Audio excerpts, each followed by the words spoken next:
আপনি কি এমন কোনো জায়গা খুঁজছেন যেখানে শহরের ভিড় থেকে পালিয়ে প্রকৃতির সাথে কিছুটা সময় কাটাতে পারবেন? তাহলে আমি আপনাদেরকে এমন একটা জায়গার সন্ধান দিব যেখানে গেলে মনে হবে কোনো একটা গ্রামে চলে আসছেন, যেখানে চারিদিকে সবুজে ঘেরা। আমি এখন আছি চায়ের রাজ্য সিলেটের শ্রীমঙ্গলে। শ্রীমঙ্গলে এসে আমরা কোন রিসোর্টে উঠছি, কত টাকা ভাড়া লেগেছিল, কোথায় কোথায় ঘুরেছিলাম, সবকিছু দেখাবো এই ভিডিওতে। তাহলে চলেন ভিডিওটা এখান থেকে শুরু করা যাক। আসসালামু আলাইকুম এভরিওয়ান, আমরা সরাসরি ঢাকা থেকে চলে আসি শ্রীমঙ্গল। শ্রীমঙ্গল নেমে 20 থেকে 30 টাকা জনপ্রতি অটো ভাড়া দিয়ে আমরা চলে আসি রাধানগর আমাদের রিসোর্টে। ফার্স্টে দেখে মনেই হবে না এটা একটা রিসোর্ট, মনে হইতে পারে আপনি আপনার নানুর বাসায় ঘুরতে যাচ্ছেন। আমরা রিসোর্টটি আগে থেকে বুক করে রাখছিলাম আর আমাদের চেক ইন ছিল 12টার সময়। রুম ফাঁকা থাকায় আমরা 1-1.5 ঘন্টা আগে চলে আসি। আর এইটা হচ্ছে আমাদের রিসোর্টের রুম। একদম রিজনেবল প্রাইসে এরকম লাক্সারিয়াস টাইপের রুম পেয়ে গেছিলাম। রুমের ভেতর ঢুকতেই ফার্স্টে আমার চোখে পড়লো বেড, সোফা, তাক, মিরর, এমনকি সাউনিটা পর্যন্ত বাঁশ দিয়ে করা হয়েছে। বাঁশ দিয়ে করা হলেও সবকিছু যেন অনেক বেশি সুন্দর। সবকিছুতে ব্যাম্বু ইউজ করে অ্যাস্থেটিক একটা লুক ক্রিয়েট করার ট্রাই করছে। রুমটা সাজানো গোছানো একদম সিমসাম আর দেখতে সত্যিই দারুণ লাগছে। সাথে রয়েছে অ্যাটাচ ওয়াশরুম আর ওয়াশরুমটাও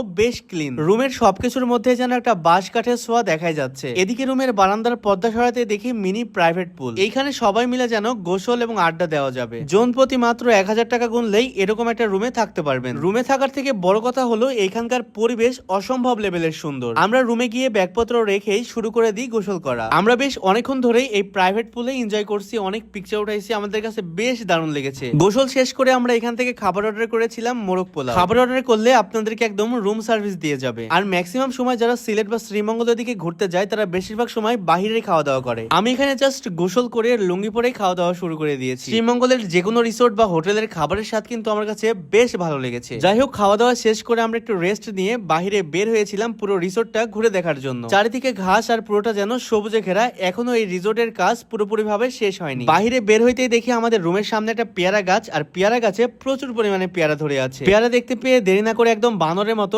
গাছেই উঠে পড়লাম আর এক এক করে অনেকগুলা পেয়ারাও পারলাম। তার মধ্যে একটা বড় পেয়ারা পেয়েছিলাম আর এখন দেখতেছি পেয়ারার ভেতরে পোকা আছে কিনা। আমাদের রিসোর্ট মানে রুমের পেছন সাইডে একটা পাহাড়ের মতো জায়গা আছে আর ওইখানে প্রচুর পরিমাণে আনারস লাগিয়েছে। ভাবলাম যে একটু চুরি করে আনারস খেতে যাব, কিন্তু গিয়ে দেখি আনারস গুলো এখন আর বড় হয়নি। এরপর রুমে এসে আমরা রেডি সেডি হয়ে মানে বিকেলের দিকে বের হয়ে পড়ি ঘোরার জন্য। এখানে একটা টি স্টল আছে যেটার নাম হলো নীলকণ্ঠ, আর ওইখানে নাকি 7 রঙের চা পাওয়া যায়। আশেপাশে ঘুরতে যাওয়ার মতো অনেকগুলো প্লেস থাকলেও বিকেল হয়ে যাওয়ার কারণে সবগুলো প্লেসই বন্ধ করে দিয়েছে। আমরা এখন আশেপাশ দিয়ে ঘুরবো আর আপনাদের সাথে ড্রোন শুটও শেয়ার করব। চায়ের বাগানের ওইদিকে যেতেই ছোট্ট একটা নালার মধ্যে পিচ্চিরা দেখি মাছ ধরতেছে। আপনাদের সাথে একটা দুঃখজনক ব্যাপার শেয়ার করি, এইখানে একটা দুর্ঘটনা ঘটার জন্য আমাদেরকে আর চায়ের বাগানের ভেতরে ঢুকতে দিচ্ছে না। তারপর আমরা একটু লুকাই চাপাই সিস্টেম করে ঢুকে পিকচার, ছবি, ভিডিও সবই করেছি। চা বাগানের ভেতরে পিকচার, ভিডিও, ছবি তোলা শেষ হয়ে গেলে আমরা এখন চলে আসি নীলকণ্ঠ চা স্টলে। সিলেটের শ্রীমঙ্গলে আসছি আর 7 রকমের চা খাবো না তাই কি হয়? 7 রঙের চা বলতে গেলে 7টা লেয়ারের চা, মানে 7টা আলাদা আলাদা ফ্লেভার। অর্ডার করার কিছুক্ষণ পরে 7 রঙের চা চলে আসছিল আর এই একটা চায়ের দাম নিয়েছিল 70 টাকা করে। 7টা লেয়ারে কিন্তু আলাদা আলাদা ফ্লেভার আছে।